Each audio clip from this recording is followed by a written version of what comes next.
नमस्कार दोस्तों, आज हम लेकर आए हैं आपके लिए एक नई कहानी। नवरात्रि माँ शैलपुत्री। माँ शैलपुत्री शाब्दिक रूप से पर्वतशिला की बेटी की पूजा नवरात्रि के पहले दिन की जाती है, जो भारत में 9 दिनों की प्रार्थना और उत्सव है, जो देवी दुर्गा और राक्षस महिषासुर के बीच 9 दिनों की लड़ाई का प्रतीक है। वह हिमालय के पर्वतों के देवता की पुत्री थी। पार्वती के नाम से लोकप्रिय उनके पति शिव हैं और उनके 2 बेटे हैं, कार्तिकेय और गणेश। माँ शैलपुत्री के जन्म के पीछे की कहानी को समझने के लिए आइए सती के रूप में उनके पहले के एक अवतार पर एक नजर डालते हैं। देवी सती एक महान राजा दक्ष प्रजापति की बेटी थी। पौराणिक कथाओं के अनुसार दक्ष प्रजापति भगवान ब्रह्मा के पुत्रों में से एक थे। दक्ष नहीं चाहता था कि उसकी बेटी सती से शादी करे, क्योंकि वह शिव को एक गंदा तपस्वी मानता था, जो एक कुलीन परिवार की लड़की से शादी करने के योग्य नहीं था। हालांकि सती ने अपने पिता की बात नहीं मानी और शिव से शादी कर ली। शादी के बाद वह अपने पति के साथ भगवान शिव के निवास कैलाश पर्वत पर चली गई। एक बार राजा दक्ष ने एक भव्य यज्ञ का आयोजन किया और सभी देवताओं को भव्य यज्ञ में भाग लेने के लिए वहां बुलाया गया।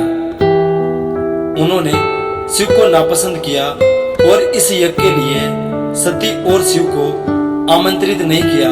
जब सती को अपने पिता द्वारा आयोजित भव्य यज्ञ के बारे में पता चला, तो वह घर जाकर उसमें भाग लेने के लिए तरस गई। शिव ने उसे यज्ञ में जाने से मना किया। उन्होंने सती के साथ तर्क करने की कोशिश की, चूंकि उन्हें आमंत्रित नहीं किया गया था।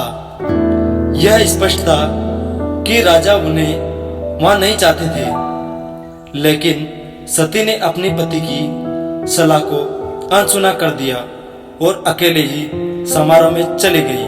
वहां उसने बिन बुलाए महसूस किया, क्योंकि कोई भी रिश्तेदार उसे देखकर खुश नहीं था, जिसमें उसके अपने पिता राजा दक्ष भी शामिल थे। केवल उसकी मां परसुती अपनी बेटी को देखकर प्रसन्न हुई और उसे गले लगा लिया। सती को अपने ही घर में अपराय होने पर बहुत पीड़ा हुई। दक्ष ने अपने सामने और सभी मेहमानों की उपस्थिति में शिव का अपमान भी किया। यह सती से सहन करने के लिए बहुत अधिक था। अत्यधिक दुख में वह पवित्र यज्ञ के लिए बनाई गई वेदी पर यज्ञ की आग में कूद गई और खुद को विसर्जित कर दिया। सती की आत्मदाह की खबर शिव तक पहुंची। अपने क्रोध में उन्होंने वीरभद्र एक भयानक रूप का आह्वान किया और तुरंत दक्ष को नष्ट करने के लिए आगे बढ़े। उन्होंने दक्ष का सिर काट दिया और पवित्र यज्ञ के लिए तैयार किए गए संपूर्ण योगपवीत को नष्ट कर दिया। शिव ने अपने पति की आधी जली हुई लाश को ले लिया, क्योंकि वह मृत्यु के बाद भी उसे अलग नहीं हो सकता था। जैसे ही शिव शरीर को अपने साथ ले गए, शरीर के अंग विभिन्न स्थानों पर गिरे। इन स्थानों को बाद में शक्ति पीठों के रूप में जाने जाने लगा। भारत में कुल 52 शक्ति पीठ हैं। बाद में भगवान विष्णु के अक्त से राजा दक्ष को क्षमा कर दिया गया और उनके शरीर में एक राम का सिर जोड़कर उन्हें जीवन दिया गया। वह सभी देवताओं की उपस्थिति में अपना यज्ञ पूरा करने में सक्षम था। अपने अगले जन्म में देवी सती हिमालय की पुत्री पहाड़ों के देवता के रूप में जन्म लिया और उनका नाम शैलपुत्री रखा गया। इस अवतार में उनके अनेक नाम पार्वती और हेमवती थे। इस जन्म में उनका फिर से भगवान शिव के विवाह हुआ। उसने सभी प्रमुख देवताओं को हराया और उसे शक्ति का अवतार माना जाता है।